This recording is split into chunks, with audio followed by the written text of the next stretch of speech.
Guys, I'm so sorry in advance, but this section is incredible, but my audio was messing up. My sound equipment had a battery going out. I apologize, that was my fault. But stick around because we'll have words on the screen. What Mark Shepard has to say is incredible. This guy, the restoration agriculture guy, he has planted more trees than every permaculture company combined in the world this year. In 1 year, he's planted more than all of them combined together. That's how serious he knows. He knows exactly what he's talking about. And again, I'm so sorry for the audio, but please stick around, catch up. He's gonna say stuff that's absolutely worth watching to the end. Guys, enjoy. We'll get right to it. Here we are in another site, and this is actually pasture-based grazing land for dairy cattle. And so again, same thing. It's all the chestnut trees. From what you're looking at right now, backtrack 1 year, and it looked like this. And this is just newly purchased and turned into, again, another restoration agriculture ecosystem. About 500 acres. They've done about 200 already. There's about 300 more left to do. It's kind of crazy. What's up, guys? We're back here and we are at a different site with Mark Shepard. This is a 500-acre site in New York, and this looks like a pond. It's actually a massive collection dam that's strategically placed, and behind us we have your standard swales, zigzagging water all across. You can see the overflow from this pond comes out behind us under the road, and it continues to zigzag along that swale. This right here, where the water is slowly sinking into the ground, and the trees on the other side of the swale are going to grow big and strong. Again, this is a year from the time they bought it. It looked like the brush and brambles behind us to what it is. Mark, you want to say anything about it? Actually, I do, because you said a dam. Oh, not a dam. This is on the ground. Not a dam. Well, below ground level. Then we took the material that and it only looks like a dam. There's very little water held by the berm itself. Most of it is in a hole below ground, and this is easily 24, 25 foot deep in the center of this pond here.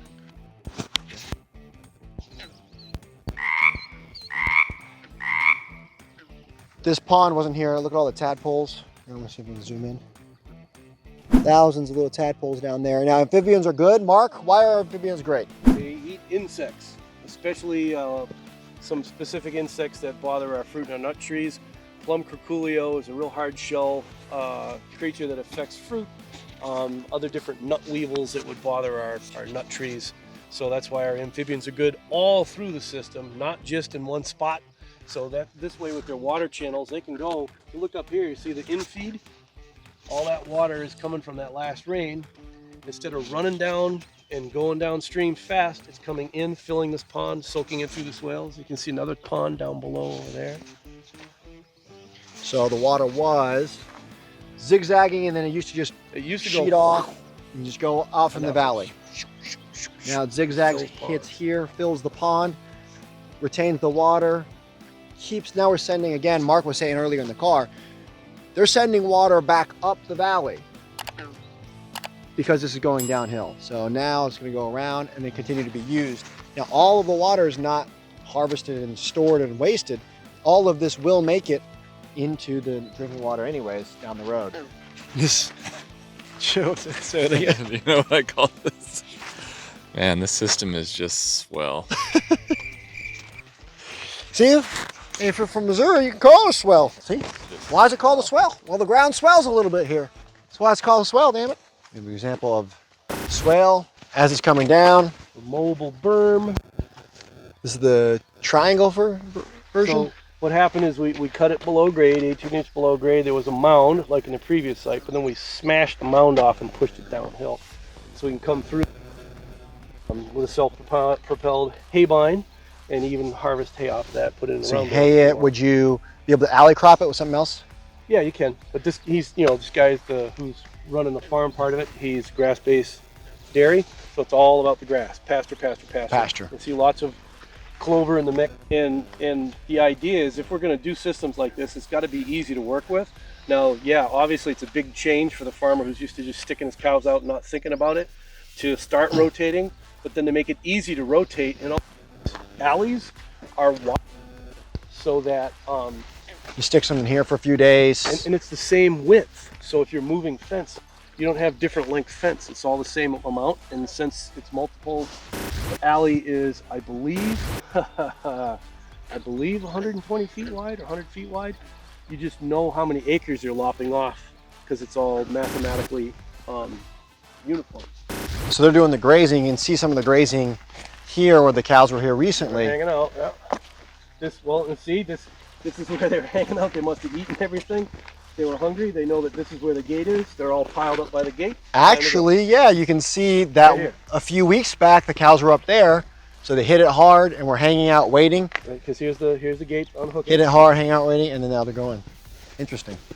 This up here, it's going to be civil pasture by subtraction. You go through with the forester and selectively take stuff out. All right there. Yep. You had to get the stone out of the field, and you stack up the walls. That's your fence. It's very common around The whole northeast. all stone. I think it was, we figured out the full run, I think it was 14 houses that we could build with that stone. So this stone wall, taking it, doing, and you can build 14 houses with the amount of stone, Yeah. and it not very much transportation cost, That's called sustainable building. and yeah, you have the high amount of thermal. I can't remember what it's called Mass. now. Thermal mass. There we go. Awesome. All right, Mark. You were saying. So water management systems. Yes. I originally started, I got a copy of the book, the PA Yeoman's book that described the Keyline water management system. And it told me that there's some very simple rules that you follow. And I'll just say them here and you figure it out later. If you go to a key point in a valley system, that's a key point, and you put a contour line around that just until it goes to open up, the valley opens up, and you go parallel down to that, all those parallels will bottom of a ridge, and then you go parallel, all those lines will reach towards the ridge. So the water ends up high out to the ridges. And Yeoman said it works. It's every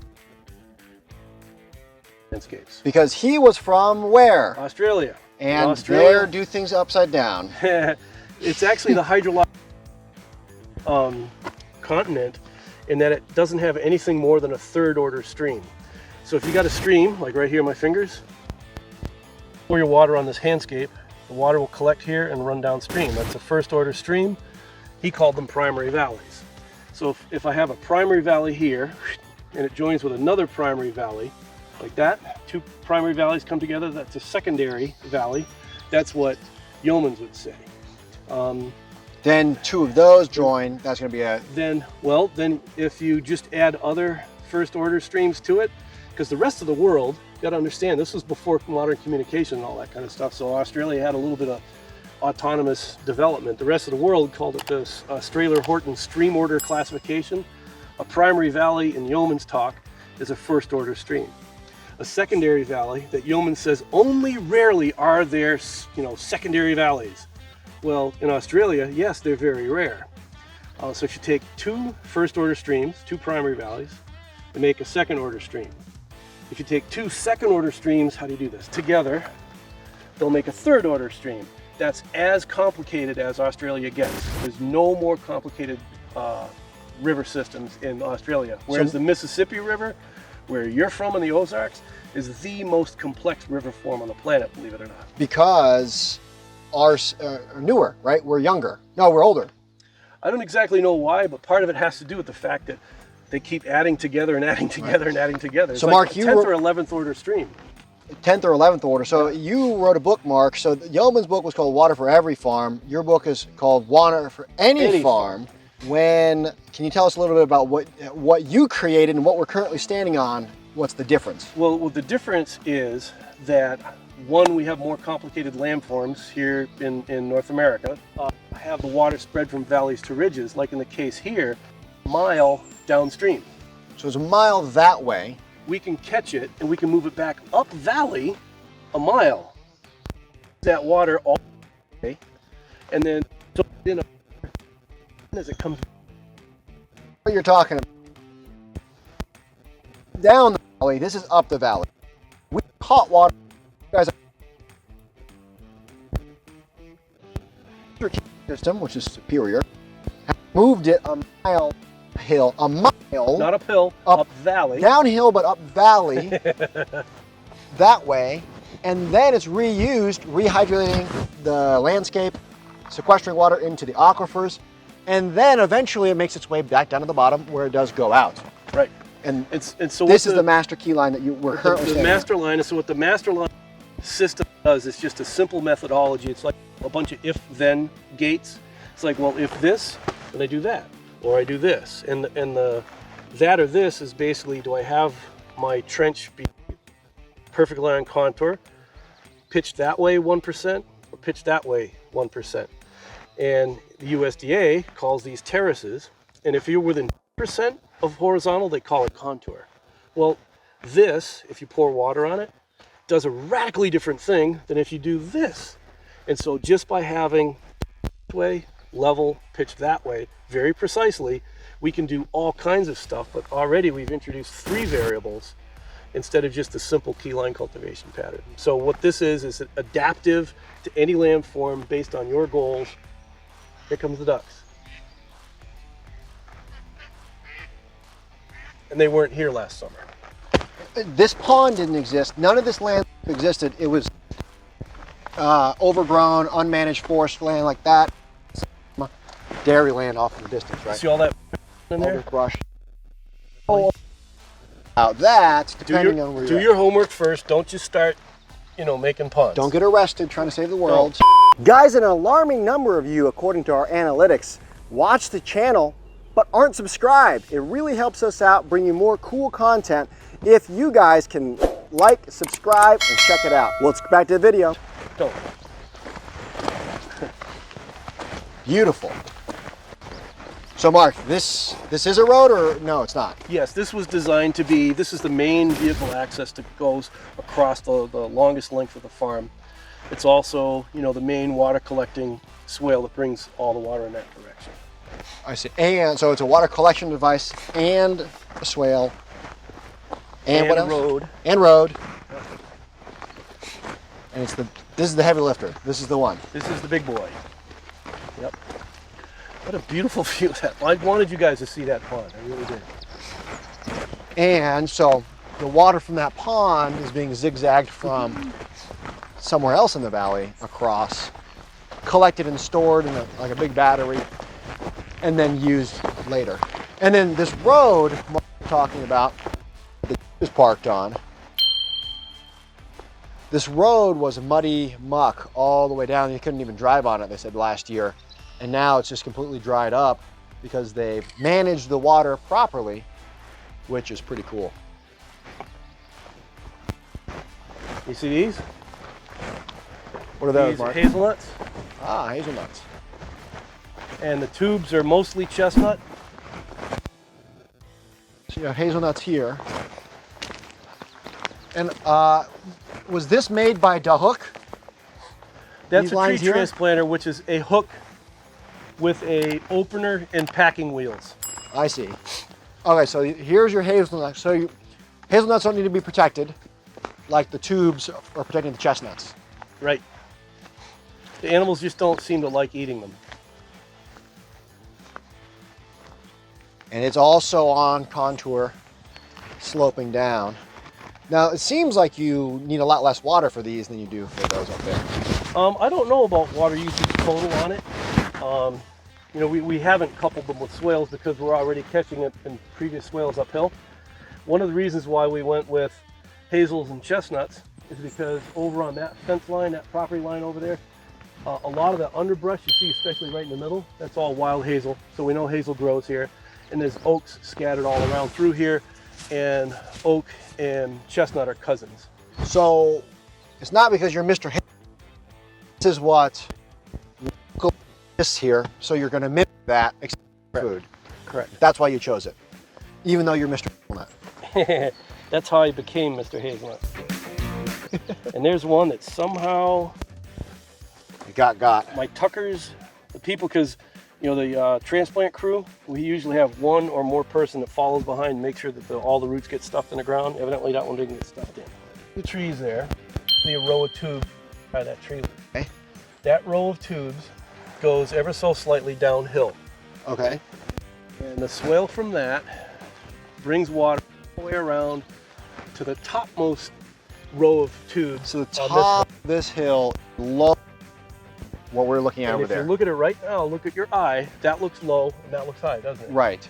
That is actually downhill from there. So you're bringing water there, and then where'd you say it goes? We go downhill all to the left of those trees. And then you start zigzagging down, right? No, No. then we go continuing downhill up valley. Which we can't see. That was on the other side of this berm. We can go around the corner, you can see where it goes, and then it crosses the valley in the center, goes to the other side, to the top of the other fields on the other side. So you've taken water from the hill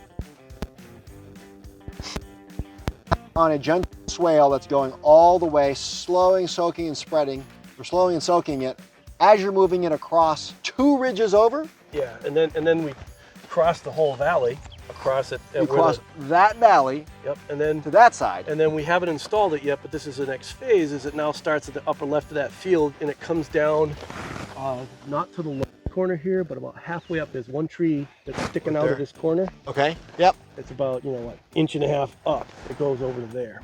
So we catch water over here and water that tree over there. So you're catching water here and you're building soil and sequestering water and recharging aquifers for who knows how long, all the way 2 hills over across the valley to bring it over there.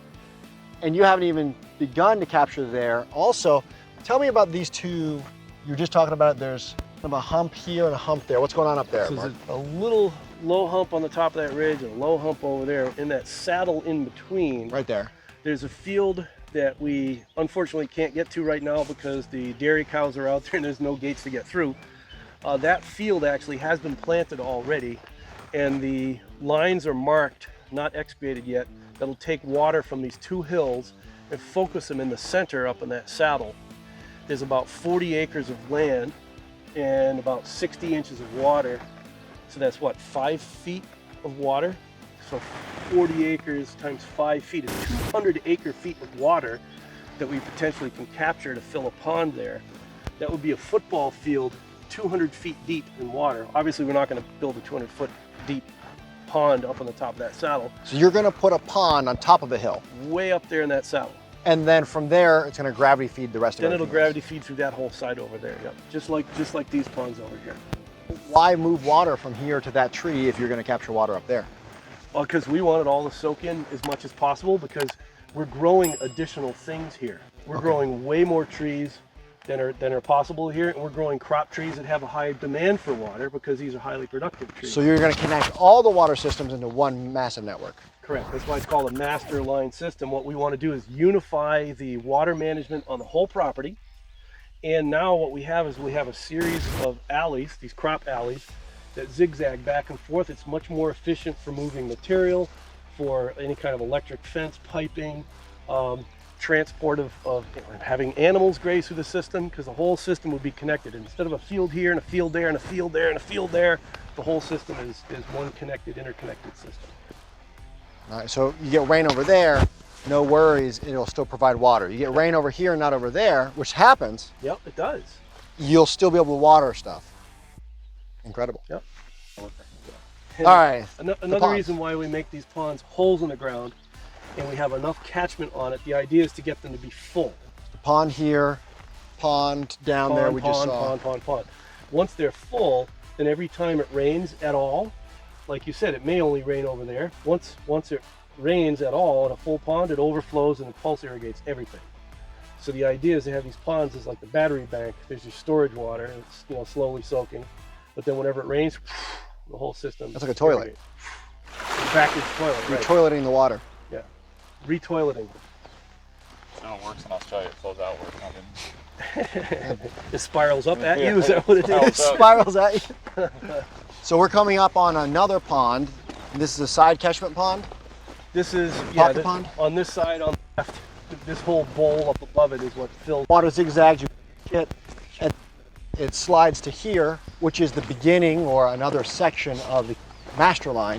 Because remember, that tubes, those row of tubes that we see up through the trees there, Right. all that water goes a mile that way. So all that water that's on all the hillside over there, all of Above those that's tubes. bypassing all of this. Now from the tubes below is what fills this. So for the tubes below and this hillside here to our left, Correct. that fills this pond. This pond's being filled, and this is where the cattle graze as well. Yeah, the cattle have access to everything at some point in time during the season.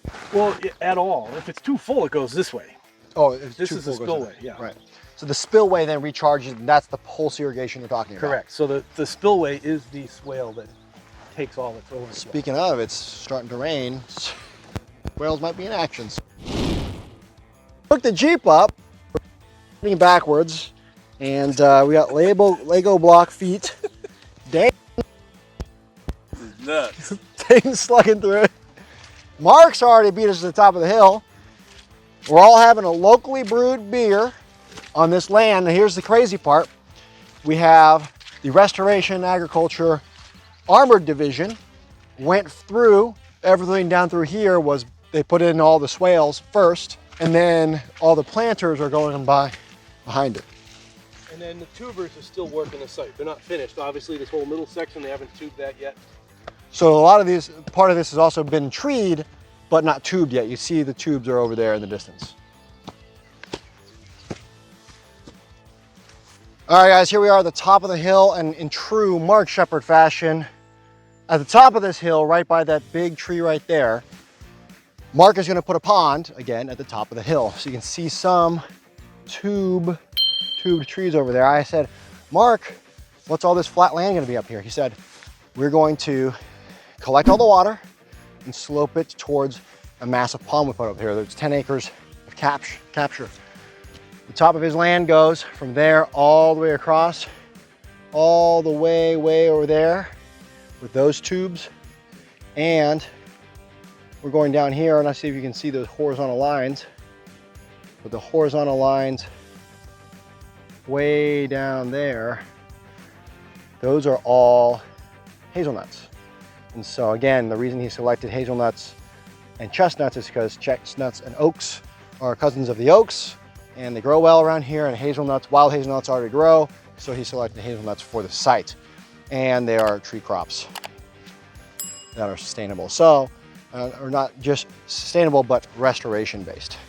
So we're going down this, as you can see over here, down towards the bottom where all those hazelnut lines are, right where that, in front of that tree where there's a little creek right there, right there, that's gonna become one big pond that collects all kinds of, that will end up collecting a lot of water. Again, like that. What you can't tell is this is actually higher than the back side of the property on the other side of this hill. So that pond will then charge. These ponds will then slope everything zigzagging across, and then the master line will bring it all the way back. Live in this land. Well, there's a big old pond right there, but But also this, you know, You think of them like in he's swamps. got corn over there. you got a red ear snapper Swamps, lowlands, water regions. laying eggs, little turtle. Oh crap, Couldn't do that in a cornfield. my feet are soaked. Mine are getting there.